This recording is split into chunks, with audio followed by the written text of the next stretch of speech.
ప్రవచనం చేయడానికి నేను కారు ఎక్కి వచ్చాను. ఇప్పుడు నేను ఇక్కడికి వచ్చినప్పుడు, అయ్యో కారా, రోజు నువ్వు బయట ఉండిపోతున్నావు, నేను వీరికి మీదకి వెళ్ళిపోతున్నాను, పాపం నువ్వేమో నన్ను అన్ని చోట్ల చిత్తూరులో తిప్పుతున్నావు, అలా ఉండిపోతే కృతజ్ఞుడిని అయిపోతాను, నువ్వు లోపలికి రా అని ఎక్కి ఇలా తీసుకొచ్చే ప్రయత్నం చేస్తే, మూర్ఖుడా, నీ ప్రవచనం నాకు అక్కర్లేదంటారు. ఏది ఎక్కడ వదిలేయాలో అక్కడ వదిలేయాలి. అలా వదిలేస్తేనే గొప్ప తప్ప పట్టుకోకూడదు. కోపం కూడా అంతే. మనం చెప్పు చేతలలో అది ఉందా లేదా, అది మనని పట్టేసుకోకూడదు. మనం దాన్ని ఎంతసేపు పట్టుకోవాలో అంతసేపు పట్టుకుని కార్యం సాధించాలి. ఇదో చాలా కోపంగా ఉన్నట్టు, బిగుతుగా ఉన్నట్టు నటించి, ముక్కు పుటాలు ఎగరేసి, శ్వాస గట్టిగా విడిచిపెట్టి ఇలా వేలు చూపిస్తే అమ్మో కోపంగా ఉన్నారు అని అందరూ మార్గంలో పడతారు. వెంటనే అయిపోయింది పని, ఆ కోపాన్ని వదిలిపెట్టి తను ప్రశాంత పడిపోతాడు. అంతే తప్ప తన కోపమునకు వశపడకూడదు. రాముడి జీవితంలో గొప్ప విషయం ఏమిటంటే రాముడు కోపమునకు వశపడడం. అందుకే వాల్మీకి మహర్షి అడిగిన 16 గుణములలో ఇదొకటి. తెచ్చిపెట్టుకుంటాడు. ఆయనే కోపం తెచ్చిపెట్టుకున్నాడు అనుకోండి, దేవతలు కూడా ఉనికిపోతారు. అందుకే కోన్వస్మిన్ సాంప్రదంలోకే గుణవాన్ కశ్చ వీర్యవాన్ ధర్మజ్ఞశ్చ కృతజ్ఞశ్చ సత్యవాక్యో దృఢవ్రతః చారిత్రేణ చ కోయుక్తః సర్వభూతేషు కోహితః విద్వాన్ కః కస్సమర్థశ్చ కశ్చైక ప్రియదర్శనః ఆత్మవాన్ కో జితక్రోధో ద్యుతిమాన్ కో ననసూయకః కస్య బిభ్యతి దేవాశ్చ జాతరోషస్య సంయుగే జాతరోషస్య సంయుగే అన్నారు.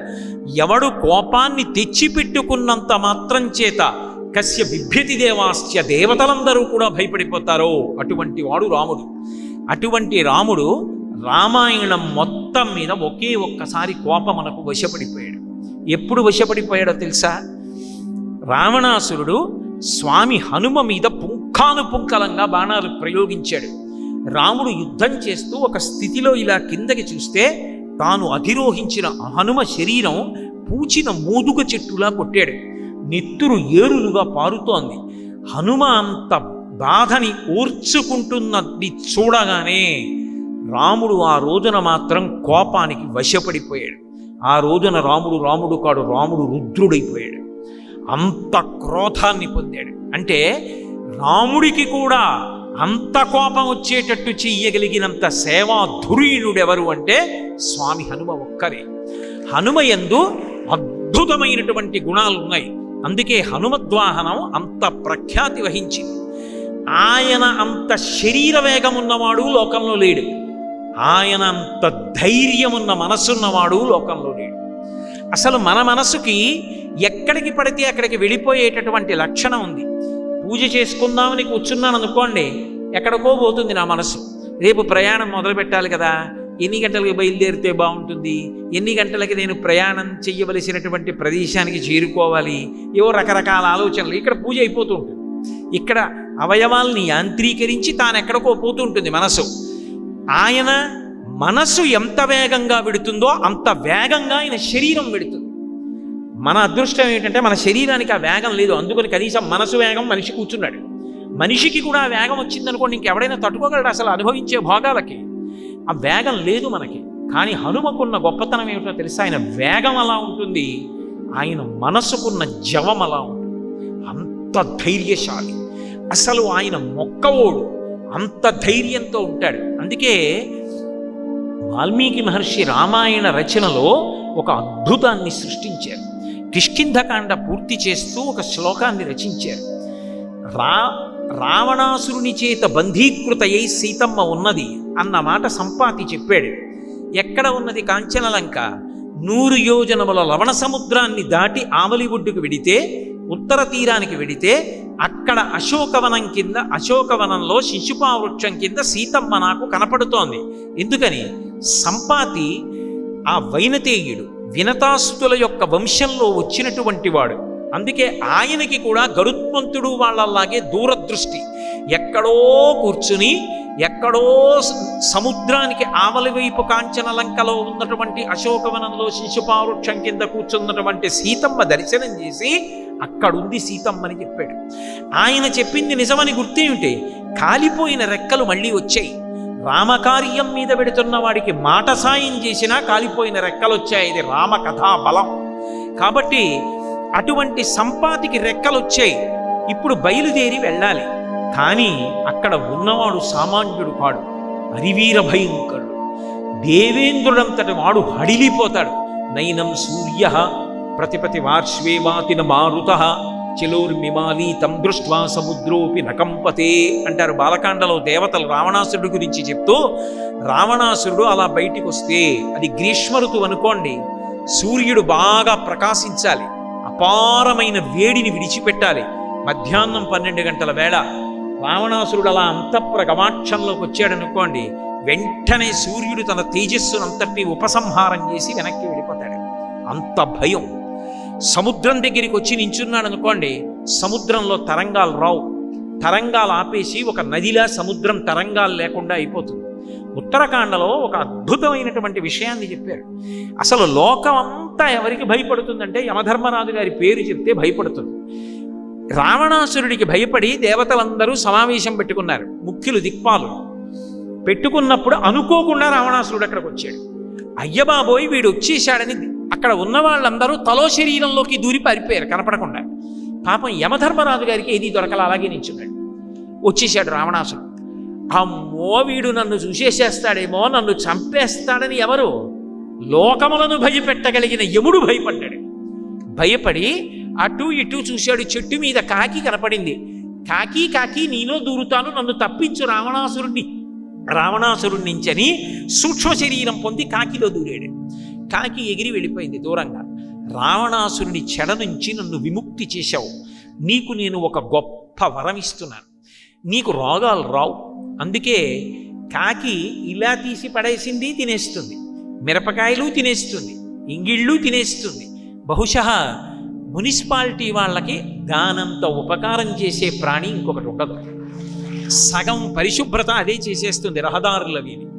అటువంటి కాకి ఏది తిన్నా దానికి అనారోగ్యం ఉండదు. కాకి ఆయుర్దాయం ఎంత అని ఓ కాకిని చూపించి అడిగారు అనుకోండి, ఎవడూ చెప్పలేడు. అంత బలంగా ఉంటుంది. సాధారణంగా బలవన్మరణం తప్ప, ఏ విద్యుద్ఘాతానికో మరణించాలి తప్ప సహజంగా వృద్ధురాలైపోయి కాకి చచ్చిపోయిందని చెప్పడం ఎవరికీ సాధ్యం కాదు. కాబట్టి నిన్ను రోగం ఏమీ చెయ్యదు. పైగా నీకు ఒక గొప్ప వరం ఇస్తున్నాను, నువ్వు ముట్టుకుంటే పితృదేవతలు తిన్నట్టే. అందుకే ఇప్పటికీ తద్దినం పెట్టినప్పుడు పిడచ కాకి ముట్టుకుందా లేదా అని కాకి వచ్చింది అమ్మయ్య అంటారు. అది ఎవరిచ్చిన వరం అంటే, ఒకప్పుడు యమధర్మరాజు గారు రావణాసురుణ్ణి చూసి భయపడి కాకి ఇచ్చినటువంటి వరం.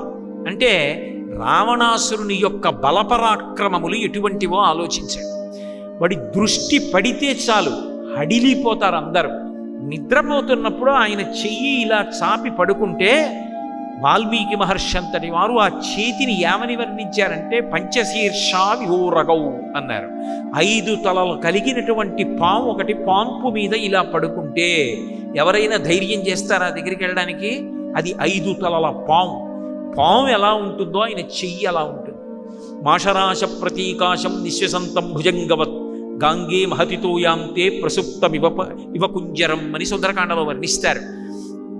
ఏనుగు గంగానదిలో స్నానం చేసి వచ్చి పడుకుంటే ఎలా ఉంటుందో, నల్లటి మినుముల పోగు తీసుకొచ్చి పోస్తే ఎలా ఉంటుందో, రావణ బ్రహ్మ అలా ఉంటాడు. 10 తలకాయలతో విరాజిల్లుతూ ఉంటాడు. అంత భయపెడతాడు. దేవతలు కూడా హడిలిపోతారు. 100 యోజనముల లవణ సముద్రాన్ని దాటితే ఎక్కడో కాంచనలంక. ఆ కాంచనలంకలో సీతాపహరణార్థేన రావణేన సురక్షితాం సమంతాద్విచరద్భిశ్చ రాక్షసైరుగ్రధన్విభిః అంటారు మహర్షి. ఎప్పుడు ధనస్సులకి వింటినారి తొడిగి బాణాల్ని ఇలా పట్టుకుని తిరుగుతుంటారట. ఏమో ఎవరొస్తారో సీతమ్మ తల్లి జాడ కనిపెట్టడానికని రాక్షసులు ఎప్పుడూ విచ్చుకొత్తులు పట్టుకు తిరుగుతూ ఉంటారు. రావణుడు తన బలం మధ్యలో ఉన్నాడు, విడుతున్నవాడు తానొక్కడు విడుతున్నాడు. రావణుడి యొక్క ప్రీతి అంతా సీతమ్మ మీద ఉంది. ఆఖరికి ఆవిడ్ని ఒక పురుష రాక్షసుడు చూడ్డాన్ని కూడా ఆయన అంగీకరించాడు. అందుకే చుట్టూ స్త్రీలని కాపు పెట్టాడు. అంతటి విపరీతమైనటువంటి కామోద్రేకం కలిగినటువంటి వాడు, అంతటి ఉన్మాదమైన బుద్ధి ఉన్నవాడు. అటువంటి లంకకి వెడుతున్నవాడు ఒక్కడే. సాధారణంగా అటువంటి ప్రయత్నం మీద ఎవడైనా వెళ్ళాలి అంటే అసలు ఆ ప్రయత్నాన్ని చెయ్యడెవ్వడు. అమ్మో అక్కడ రావణాసురుడు ఉన్నాడు, మాకెందుకు వచ్చిన గొడవ అని ధైర్యం చెయ్యరు. పైగా 100 యోజనముల లవణ సముద్రాన్ని దాటగలిగిన మొనగాడెవరు అని అడిగితే అంగదుడంతటి వాడు 100 యోజనాల్ని దాటి వెళ్ళగలనేమో, తిరిగి రాగలనని నమ్మకం లేదన్నాడు. జాంబవంతుడంతటి వాడు ఒకప్పుడు వామనమూర్తి పెరిగి పెద్దవాడై 3 లోకములను కొలిచేస్తే ఇంతంతైవటుడింతయై మరియుతానింతై అభోవీధిపై అంతై తోజిత మండలగ్రమణ కల్లంతై ప్రభారాశిపై అంతై చంద్రునకంతయై ధ్రువునిపై అంతై మహర్వాటిపై అంతై సత్యపదోన్నతుండగుచు బ్రహ్మాండంత సంవర్ధి అని పెరిగిపోతే 21 మార్లు ప్రదక్షిణం చేశా. కానీ ఇప్పుడు ఓపిక లేదు, మోకాళ్ళు నొప్పి, ఎగరలేని 100 యోజనాలు. హనుమాను ఒక్కడివే ఎగరగలవని శాప విమోచనం అయ్యేటట్టుగా స్తోత్రం చేస్తే ఆయన ఒక్కడే ఎగరడానికి సిద్ధపడ్డారు. ఆ మహేంద్రగిరి శిఖరముల మీద నిలబడినటువంటి హనుమ గురించి కిష్కింధకాండ పరిసమాప్తం చేస్తూ వాల్మీకి మహర్షి రామాయణంలో ఒక మాట చెప్తారు. సవేగవాన్ వేగ సమాహితాత్మ హరిప్రవీర పరవీరహంత మనస్సమాధాయ మహానుభావో జగామలంకాం మనసాం. విడుతున్నటువంటిది అంత భయంకరమైన కాంచన లంక. కానీ అసలు బయలుదేరడానికి సిద్ధపడినటువంటి హనుమ ఉన్నారే, ఆయన మాత్రం వెళ్ళడానికి ముందే జగామలంకాం మనసా మనస్వి, ఎంత ఉత్సాహంతో ఉంటారంటే ఆయన శరీరంతో వెళ్ళడం ఇంకా ఆలస్యం, మనసుతో మాత్రం వెళ్ళిపోయారు. అసలు ఆ ఉత్సాహం లేనివాడు జీవితంలో ఏ కార్యాన్ని సాధించలేడు. ఒక సభకి వెడుతున్నాం, పరమోత్సాహంగా వెళ్ళాలి. ఈ పని చేయడానికి వెడుతున్నాం, పరమోత్సాహంగా వెళ్ళాలి. పూజ చేసుకోవడానికి వెడుతున్నాం, పరమోత్సాహంగా పూజకి వెళ్ళాలి. ఉత్సాహం లేకుండా నీరు కారిపోతూ ఏ పని చెయ్యాలన్నా అబ్బా ఇది చెయ్యాలా అని ఏడుస్తూ వెళ్ళిన వాడు అసలు కార్యమునందు నిలబడలేడు, వాడు బరువు కార్యానికి. అదే హనుమైతే సవేగవాన్ వేగ సమాహితాత్మా హరిప్రవీర పరవీరహంత. ఎటువంటి బలం అంటే ఆయనది సామాన్యమైన బలం కాదు. రావణాసురుడితో కలిపి లంకాపట్టణంలో ఉన్నటువంటి సమస్తమైన రాక్షసుల్ని మర్దించి పడగొట్టగలిగినటువంటి బలం ఒక్క హనుమకే ఉన్నది. ఆయన ఒక్కడే రావణుణ్ణి కూడా చంపగలడు, అంతటి తేజోమూర్తి. ఆయన బలం అంతా ఇంతా కాదు. అందుకే అమ్మవారి చూడామణిని చేత్తో పట్టుకున్న తర్వాత ఆ గడప మీద కూర్చుని, తోరణం మీద కూర్చుని జయమంత్రం చెప్తారు. జయిచ్యతి బలో రామో లక్ష్మణశ్చ మహాబలః రాజాయ జయితి సుగ్రీవో రాఘవేణాభిపాలితః దాసోహం కోసలేంద్రస్య రామస్య క్లిష్టకర్మణః హనుమాన్ శత్రుసైన్యానాం నిహంతా మరుతత్మజః న రావణ సహస్రం మే యుద్ధే ప్రతిఫలం భవేత్ శిలాభిస్తు ప్రహరతః పాదపైశ్చ సహస్రశః అర్దయిత్వా పురీం లంకాం అభివజ్య చ మైథిలీం సమృద్ధార్థో గమిష్యామి శతాం సర్వరక్షసాం అంటారు. నేను ఎలా వచ్చానో అలా సీతమ్మ దర్శనం చేసుకుని మళ్ళీ వెళ్ళిపోతాను. నాకు ఆయుధాలు అక్కర్లేదు, నా గోళ్లతో గుండెలు చీల్చి చంపుతాను, పాదముల కింద పెట్టి మర్దించి చంపుతాను, మోచేతులతో పొడిచి చంపేస్తాను, నా యొక్క బాహుబలంతో చంపుతాను, నా శరీరం కింద పెట్టి నలిపేస్తాను. ఎంతమందిని చంపుతాను అంటే నరావణ సహస్రం మే యుద్ధే ప్రతిఫలం భవేత్. ఒక్క రావణుడు కాదు, 1000 మంది రాక్షసులు కట్టకట్టుకుని వచ్చి నా ముందు నిలబడిన తలలు గిల్లేస్తాను. నా ముందు నిలబడగలిగిన వాడు లేడు. అంతటి బలపరాక్రమములు కలిగిన వాడైనటువంటి హనుమ, ఆయన తేజస్సు అనితర సాధ్యం. అందుకే మహర్షి హనుమ యొక్క యుద్ధం గురించి చెప్తూ ఒక మాట అంటారు. హతైర్నాగైశ్చ తురగైః భగ్నాక్షైశ్చ మహోరథైః హతైశ్చ రాక్షసైర్భూమి రుద్ధమార్గా సమంతతః అంటారు.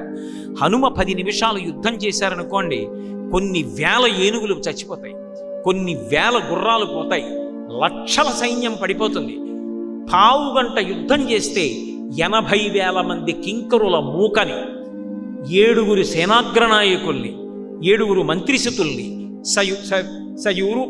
విరూపాక్ష యూపాక్షౌ దుర్ధరం చైవనాయకం ప్రగసం భాసకర్ణంచ పంచసేన అగ్రనాయకం అని విరూపాక్ష యూపాక్ష దుర్ధర ప్రగస భాసకర్ణులనేటటువంటి 5 కొన్ని లక్షల సైన్యాన్ని, చైత్య ప్రాసాదాన్ని, అశోకవనాన్ని కేవలం హనుమ ఒక్కరే భంజించేశారు అంటే అసలు ఆయన యొక్క బలపరాక్రమముల గురించి చెప్పడం ఎవరికీ సాధ్యం కాదు.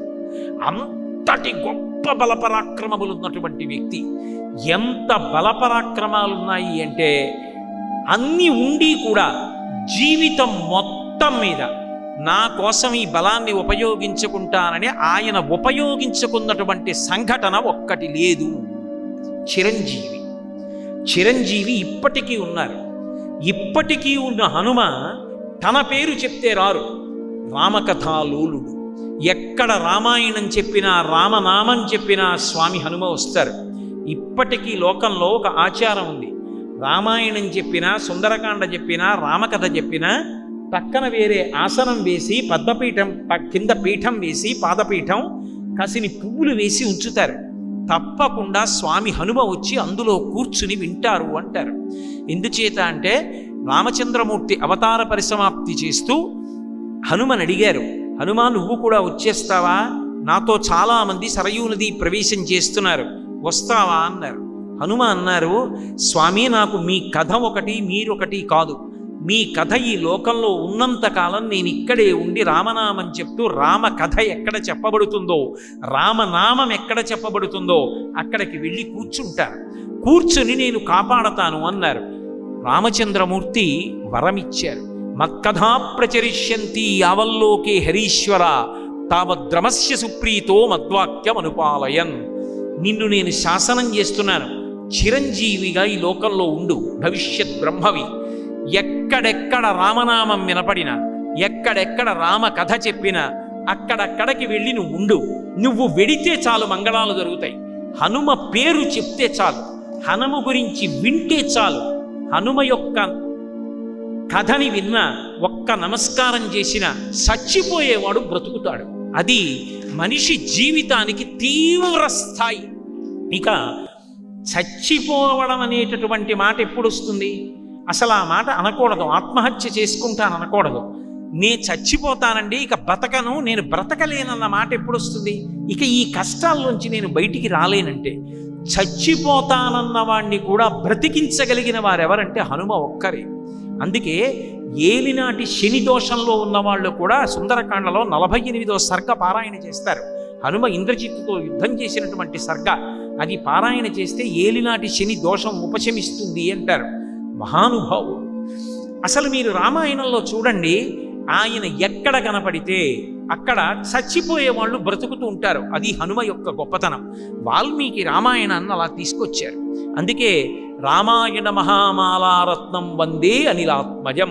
ఒక మాల ఉందనుకోండి, దానికి ఇప్పుడు ఈ మాల ఉందనుకోండి, ఇట్నుంచి ఒక భాగం ఉంటుంది, ఇట్నుంచి ఒక భాగం ఉంటుంది. దీనికి ఈ గుచ్ఛం లేదనుకోండి, ఇది కానీ తీసేసాననుకోండి, ఇది రెండు కింద విడిపోతుంది. అప్పుడు ఈ మాలకి అందం ఉండదు. మాల అంటే ఈ గుచ్ఛం ఉంటేనే అందం. రామాయణం అనేటటువంటి మహామాల ఇలా విడిపోతే, సీతాపహరణం అయిపోతే, ఈ సీతారాములు ఇలా కలవడం ఎలాగో తెలియక రామాయణ కథ ఆగిపోవలసిన సందర్భం ఏర్పడితే రామాయణ మహామాల రత్నం, ఈ పుష్ప గుచ్ఛం ఎలా ఉంటుందో అలా ప్రకాశించి రామాయణం అనేటటువంటి మాల పూర్తవడానికి కారణమైన మహాపురుషుడు స్వామి హనుమ. ఆయన ఎంత గొప్పగా మాట్లాడతారంటే, లోకంలో ఆయనలా మాట్లాడేటటువంటి వాళ్ళు ప్రపంచంలో మీకు కనపడరు. అందుకే సాధారణంగా ఒక మాట చెప్తారు, ఎక్కడైనా సరే తడువుకోకుండా ఏ విషయమైనా జ్ఞాపకానికి వచ్చి కొన్ని గంటలు మాట్లాడగలిగినటువంటి ప్రజ్ఞాశాలి ఎవరైనా ఉంటే ఖచ్చితంగా ఆయనకి హనుమ యొక్క అనుగ్రహం ఉంది అని చెప్తారు. హనుమ అనుగ్రహం పొందినటువంటి వాళ్ళు ఎవరు ఉంటారో వాళ్ళు అంత గొప్పగా మాట్లాడగలిగినటువంటి సమర్థతని పొందుతారు. అందుకే ఆయన వాయుపుత్రుడు. మాట వాయువు వలన వస్తుంది. మీరు చూడండి, అసలు ఆయన మాట్లాడినట్టెవరు మాట్లాడరు. ఆయన సురసతో మాట్లాడితే రామకథని పరమ సంక్షిప్తంగా చెప్తారు. ఒక చోట ఎక్కువ చెప్పవలసి వస్తే ఎక్కువ చెప్తారు. ఎక్కడ మాట్లాడకూడదో అక్కడ మౌనంగా ఉంటారు.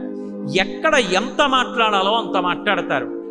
ఎంత మాట్లాడతారో అంత మాట్లాడగలిగినటువంటి హనుమ ఏది మాట్లాడాలో అది మాత్రమే మాట్లాడగలిగినటువంటి ప్రజ్ఞ ఆయన అయోమయ స్థితిలోకి వెళ్ళినప్పుడు కూడా ఆయనను అనుసరిస్తుంది, ఆయన యందు ప్రకాశిస్తుంది. ఇది పతాక స్థాయి పరీక్ష రామాయణంలో. ఎందుకంటే ఆయనలా ఎవరు మాట్లాడలేరు. కానీ ఒకే ఒక్క సందర్భంలో రామాయణంలో హనుమ కూడా మాట్లాడడం మర్చిపోయాడు. ఆయనకి కూడా ఏం మాట్లాడాలో అర్థం కాల, స్తంభీభూతుడై నిలబడిపోయారు. ఎందుచేత అంటే నిజానికి పరీక్ష ఎవరికి వచ్చింది అంటే స్వామి హనుమకు వచ్చింది. సుందరకాండలో సీతమ్మ తల్లి దర్శనం చేశారు. అమ్మయ్యా తల్లి దర్శనమైంది, రామచంద్రమూర్తికి చెప్పచ్చు అనుకున్నారు. అకస్మాత్తుగా ఆయన ఊహించలేదు, ఆ తల్లి లేచి ఇక్కడ నేను ఉండలేను, ఈ రావణుడు నన్ను సంతోషంగా బ్రతకనివ్వడు, రాముణ్ణి కలుస్తానన్న ఆశ లేదు, అందుకని ప్రాణములు విడిచిపెట్టేస్తానని పూసిన శిశుపావృక్షపు చెట్టు కొమ్మని కిందకి వంచి త్రాగటానికి విషమివ్వడు, కత్తి ఇవ్వడు, చావడానికి అవకాశం ఇవ్వడు, నేను కోరినట్టు బ్రతకనివ్వడు. అది రాక్షసత్వం అంటే. కాబట్టి చచ్చిపోతానని దీర్ఘమైనటువంటి తన జటని తీసి కంఠానికి ఉరిపోసుకుని కొమ్మకి ముడివేసి కొమ్మని వంచి పట్టుకుంది. ఇలా వదిలేసింది అనుకోండి, కొమ్మ పైకి తేలిపోయిందా? ఉపవాస కృషాం దీనాం అనసనేనచ అన్నారు మహర్షి.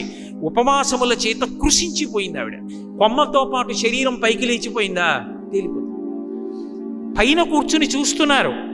సూర్యే చాస్తంగతి రాత్రో దేహం సంక్షిప్య మారుతి వృషదం చకమత్ర సంభవో అద్భుత దర్శన. పిల్లి పిల్లంత రూపంతో ఉన్నారు. కాబట్టి ఎలా, నేను అనుకోలేదే, ఇప్పుడు ఈ సీతమ్మ శరీరాన్ని విడిచిపెట్టేస్తే నేను తిరిగి వెళ్ళిన తర్వాత ఎలా ఉంది సీతమ్మ అని అడిగితే చూశాను, కానీ ప్రాణం వదిలేసిందని చెప్పనా? కానీ ఇప్పుడు ఎలా మాట్లాడడం? ఏవం బహువిధాం చింతాం చింతయిత్వాం మహాకపి సంసర్వో మధురం వాక్యం వైదేహ్యం వ్యాజహారః అన్నారు మహర్షి అంతటి వారు. ఇంత గొప్పవారైన హనుమ ఏం చెయ్యాలో అర్థం కాల. ఇప్పుడు నేను వానర భాషలో మాట్లాడితే ఆవిడకి అర్థం కాదు, సంస్కృతంలో మాట్లాడితే ఆవిడ పైకి చూస్తుంది. వానరుడేమి సంస్కృతంలో మాట్లాడటమేమి, రావణాసురుడు వచ్చాడన్న మాటని మరింత భయపడి కొమ్మ వదిలేస్తుంది. వదిలేస్తే ఉరి బిగుసుకుపోతుంది.